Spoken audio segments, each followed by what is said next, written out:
It Works by R.H. Jarrett. It works, a clear, definite, common-sense plan of accomplishment with rules, explanations, and suggestions for bettering your condition in life.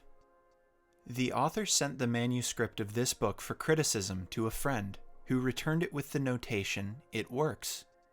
This judgment, born of experience, was adopted as the title of the book. If you know what you want, you can have it. The man who wrote this book is highly successful and widely known for his generosity and helpful spirit. He gives full credit for all that he has accomplished in mastering circumstances, accumulating wealth, and winning friends, to the silent working out of the simple, powerful truth which he tells of in his work. He shows you here an easy, open road to a larger, happier life. Knowing that the greatest good comes from helping others without expecting praise, the author of this work has requested that his name be omitted. What is the real secret of obtaining desirable possessions? Are some people born under a lucky star or other charm which enables them to have all that which seems so desirable? And if not, what is the cause of the difference in conditions under which men live? Many years ago, feeling that there must be a logical answer to this question, I decided to find out, if possible, what it was. I found the answer to my own satisfaction, and for years have given the information to others who have used it successfully. From a scientific, psychological, or theological viewpoint, some of the following statements may be interpreted as incorrect, but nevertheless, the plan has brought the results desired to those who have followed the simple instructions, and it is my sincere belief that I am now presenting it in a way which will bring happiness and possessions to many more. If wishes were horses, beggars would ride, is the attitude taken by the average man and woman in regard to possessions. They are not aware of a power so near that it is overlooked, so simple in operation that it is difficult to conceive, and so sure in results that it is not made use of consciously or recognized as the cause of failure of success. "Gee, I wish that were mine," is the outburst of Jimmy, the office boy, as a new red roadster goes by. And Florence, the telephone operator, expresses the same thought regarding a ring in the jeweler's window, while poor old Jones, the bookkeeper, during the Sunday stroll, replies to his wife, "Yes, dear, it would be nice to have a home like that, but it is out of the question. We will have to continue to rent." Landem, the salesman, protests that he does all the work, gets the short end of the money, and will someday quit his job and find a real one. And President Bondum, in his private sanctorum, voices a bitter tirade against the annual attack of hay fever. At home, it is much the same. Last evening, father declared that daughter Mabel was headed straight for disaster, and today, mother's allowance problem and other trying affairs fade into insignificance as she exclaims, "This is the last straw. Robert's schoolteacher wants to see me this afternoon. His reports are terrible, I know, but I'm late for bridge now. She'll have to wait until tomorrow." So goes the endless stream of expressions like these from millions of people in all classes who give no thought to what they really want, and who are getting all they are entitled to or expect. If you are of these millions of thoughtless talkers or wishers, and would like a decided change from your present condition, you can have it. But first of all, you must know what you want, and this is no easy task. When you can train your objective mind, the mind you use every day, to decide definitely upon the things or conditions you desire, you will have taken your first big step in accomplishing or securing what you know you want. To get what you want is no more mysterious or uncertain than the radio waves all around you. Tune in correctly, and you get a perfect result. But to do this, it is of course necessary to know something of your equipment and have a plan of operation. You have within you a mighty power, anxious and willing to serve you, a power capable of giving you that which you earnestly desire. This power is described by Thomas J. Hudson, Ph.D., LL.D., and author of The Law of Psychic Phenomena, as your subjective mind. Other learned writers use different names and terms, but all agree that it is omnipotent. Therefore, I call this power Emmanuel, God in us. Regardless of the name of the great power or the conscious admission of a God, the power is capable and willing to carry to a complete and perfect conclusion very earnest desire of your objective mind. But you must be really in earnest about what you want.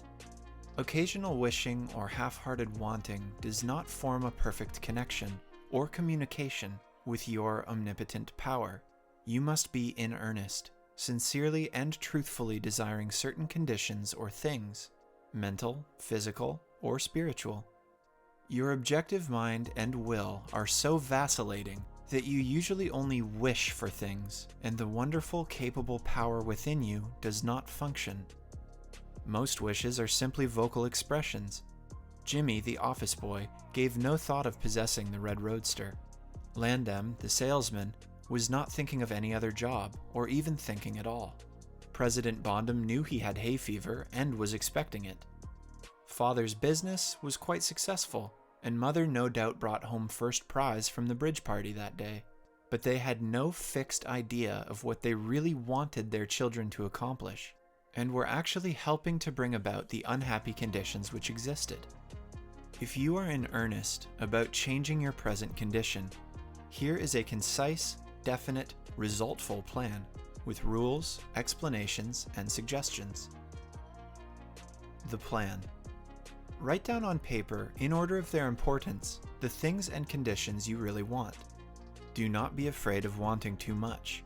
Go to the limit in writing down your wants. Change the list daily, adding to or taking from it, until you have it about right. Do not be discouraged on account of changes, as this is natural. There will always be changes and additions with accomplishments and increasing desires. 3 positive rules of accomplishment. 1. Read the list of what you want 3 times each day, morning, noon, and night. 2. Think of what you want as often as possible. 3. Do not talk to anyone about your plan except to the great power within you, which will unfold to your objective mind the method of accomplishment. It is obvious that you cannot acquire faith at the start. Some of your desires from all practical reasoning may seem positively unattainable, but nevertheless, write them down on your list in their proper place of importance to you. There is no need to analyze how this power within you is going to accomplish your desires. Such a procedure is as unnecessary as trying to figure out why a grain of corn placed in fertile soil shoots up a green stalk, blossoms, and produces an ear of corn, containing hundreds of grains, each capable of doing what the one grain did. If you will follow this definite plan and carry out the 3 simple rules, the method of accomplishment will unfold quite as mysteriously as the ear of corn appears on the stalk, and in most cases, much sooner than you expect. When new desires deserving position at or about the top of your list come to you, then you may rest assured you are progressing correctly. Removing from your list items which at first you thought you wanted is another sure indication of progress. It is natural to be skeptical and have doubts, distrust, and questionings. But when these thoughts arise, get out your list. Read it over, or if you have it memorized, talk to your inner self about your desires until the doubts that interfere with your progress are gone. Remember, nothing can prevent your having that which you earnestly desire. Others have these things, why not you? The omnipotent power within you does not enter into any controversial argument. It is waiting and willing to serve when you are ready. But your objective mind is so susceptible to suggestion that it is almost impossible to make any satisfactory progress when surrounded by skeptics. Therefore, choose your friends carefully and associate with people who now have some of the things you really want, but do not discuss your method of accomplishment with them.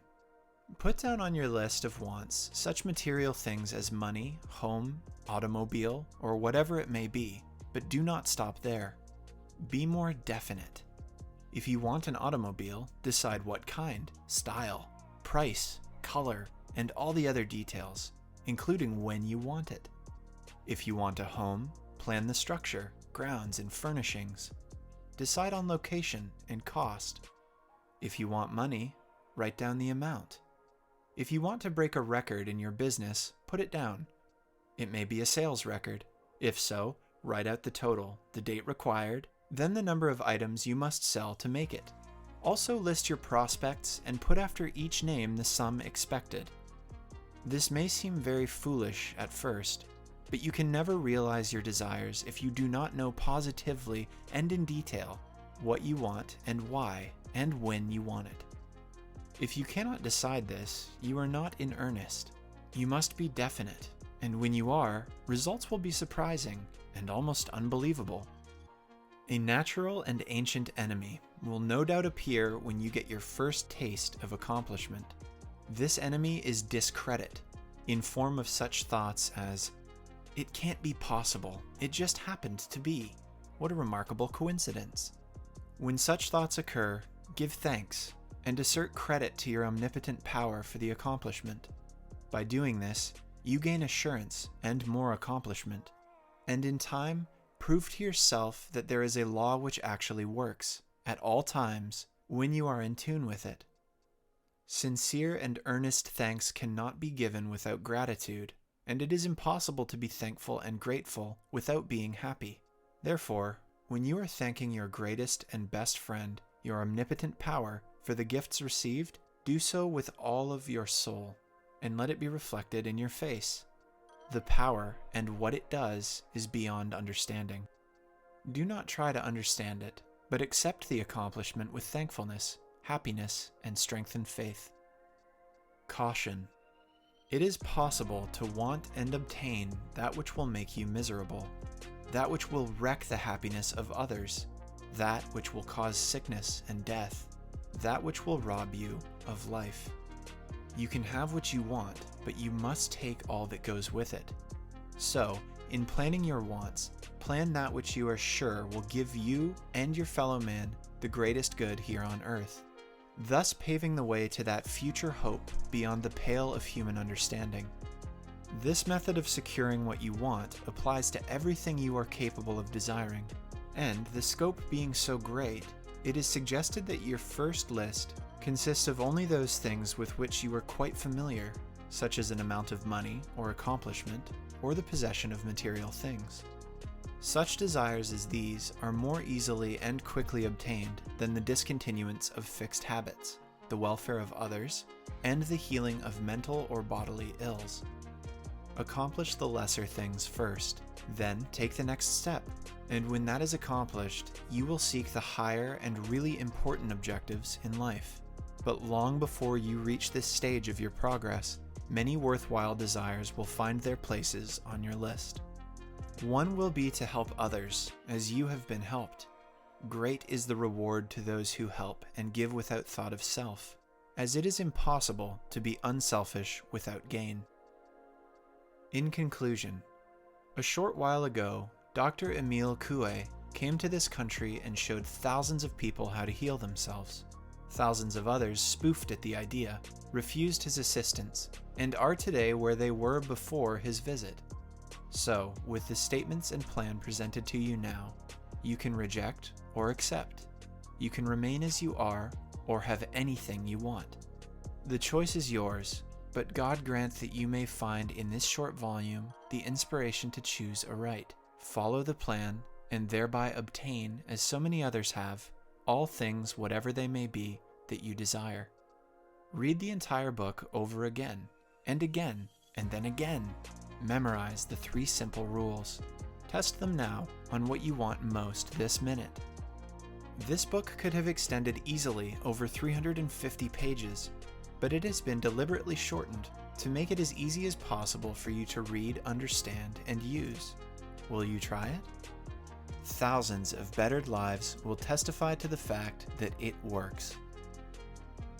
A letter to you from the author. Dear reader, the great possessions of life are all gifts mysteriously bestowed.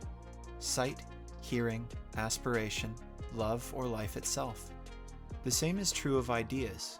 The richest of them are given to us, as for instance, the powerful idea which this book has given you. What are you going to do with it? Are you surprised when I tell you the most profitable thing you can do is to give it away? You can do this in an easy and practical way, by sending this book to those you know who need it. In this way, you can help in the distribution of this worthwhile effort to make the lives of others better and happier. You know people who are standing still or who are worried and discouraged. This is your chance to help them help themselves. If you withhold this book from them, you will lose the conscious satisfaction that comes from doing good. If you see that they get this book, then you put yourself in line with the law of life, which says, you get by giving, and you may rightly expect prosperity and achievement. At the very least, you will have the inner sense of having done a good deed with no hope of being openly thanked, and your reward will come secretly in added power and larger life. Signed, the author. This has been It Works by R.H. Jarrett, narrated by Adam Cunliffe.